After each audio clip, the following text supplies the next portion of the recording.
जय श्री कृष्ण फ्रेंड्स। અથાણું દરેક ગુજરાતીઓના ઘરે ઘરમાં હોય જ છે। એમાં જો કાઠિયાવાડી મસાલેદાર અથાણું મળી જાય ને તો શાકની પણ જરૂર ન પડે।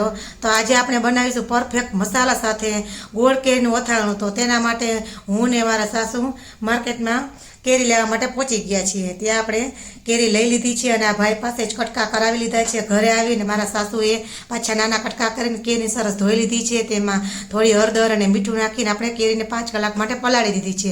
હવે એક તપેલીમાં તેલ ગરમ કરી તેમાં તજ અને લવિંગ નાખીને ઉકાળી લીધું છે અને રાઈના કુરિયા, મેથીના કુરિયા, ધાણાના કુરિયા, થોડી વરિયાળી, 2 ચમચી હળદર અને આ બધું નાખી અને તેમાં થોડી હિંગ નાખી છે અને ઉપર જે આપણે તેલ ગરમ કર્યું તે નાખીશું અને આ છે થોડા અધકચરા ખાંડેલા તીખા છે। ચમચી એક મીઠું નાખીશું અને મસાલાને સારી રીતે મિક્સ કરી લઈશું। હવે આપણે તમે જેટલું તીખું ખાતા એ પ્રમાણે લાલ મરચું પાવડર નાખીશું અને અથાણા માટેનો ગોળ કટ કરી લઈશું। તો બધો ગોળ કટિંગ થઈ જાય એટલે આપણે જે મસાલો બનાવીશું તેમાં નાખીશું।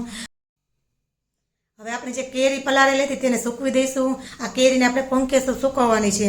સરસ સુકાઈ જાય એટલે હાથમાં લઈ અને જોવાની કે કેરીમાં પાણી તો નથી ને। જો પાણી રહી જશે તો તમારું અથાણું બગડી જશે।